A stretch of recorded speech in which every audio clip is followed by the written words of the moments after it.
राधे राधे दोस्तों, स्वागत है आप सबका हमारे YouTube चैनल आज के ज्ञान में। कार्तिक मास का 25वां अध्याय प्रारंभ करने वाले हैं, तो वीडियो में लास्ट तक बने रहें। अगर आप सबने हमारा चैनल सब्सक्राइब नहीं किया तो चैनल सब्सक्राइब कर ले। कथा प्रारंभ करते हैं। सुने प्रसन्न ऋषियों की ओर बोले सुतिर ज्ञानी। 25वां अध्याय से सुने श्री हरि की वाणी। तीर्थ में धाम और व्रत आदि सत्कर्म करने से मनुष्य के पाप नष्ट हो जाते हैं, परंतु वे प्रेत के शरीर में आते उनका कर्म करना अधिकार नहीं होता। इसलिए मन जन्म से लेकर अब तक जो कार्तिक का व्रत किया है उसके पुण्य का आधा भाग मैं तुम्हें देता हूँ, उसी से सद्बुद्धि की प्राप्ति होगी। इस प्रकार कह के सर्वदाता ने दद मंत्र का श्रवण करते हुए तुलसी मिश्रण जल से जो ही उसका अभिषेक किया, तो ही उसके योनि से मुक्त होकर प्रज्वलित अग्नि शिखा के समान तेजस्विनी दिव्य रूपी धारिणी देवी हो गई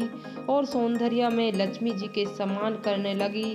तत्पश्चात उसकी भूमि पर दंड की भांति गिरकर ब्रह्मा देव प्रणाम करते हुए हर्षित होकर गदगदी वाणी से बोले, हे दुर्ग श्रेष्ठ, आपके प्रसाद से आज मेरा नरक से छुटकारा पा गया है और मेरे पाप भी समुद्र में डूब गए हैं और आज मेरी नौका के समान हूँ। वे इस प्रकार ब्रह्मा से कहकर रसी हो गए। आकाश में एक दिव्य विमान उतर कर दिखाया गया। वे अत्यंत प्रकाशित मान विष्णुधारी प्रसाद से युक्त विमान के द्वार पर खड़े हुए पुण्यशील और सुशील ने उस देवी को उठाकर श्रेष्ठ विमान पर चढ़ा दिया और धर्मदाता ने बड़े आश्चर्य के साथ उसे विमान को देखते हुए ब्रह्मा रूपी प्रसाद को देखते संग्रहण प्रणाम किया।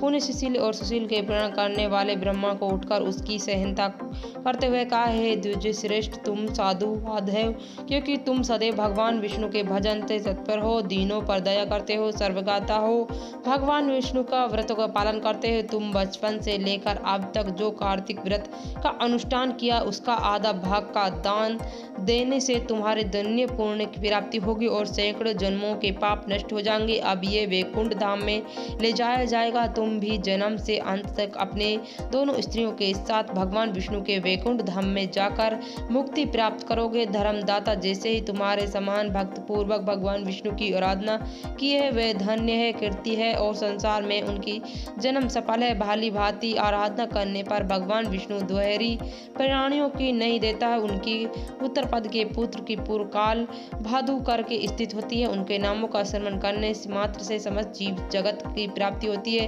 पूर्व काल में ग्रस्त और गजन उन्हें नाम से स्मरण करने से मुक्ति हुई थी।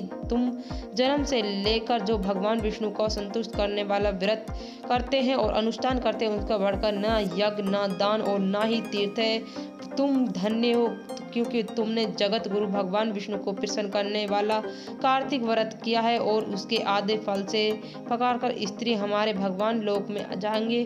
तो ये अध्याय यहीं समाप्त होता है। अगला अध्याय अगली वीडियो में। वीडियो अच्छी लगे तो वीडियो को लाइक शेयर करना, कमेंट में भगवान विष्णु और माता लक्ष्मी जरूर लिखना।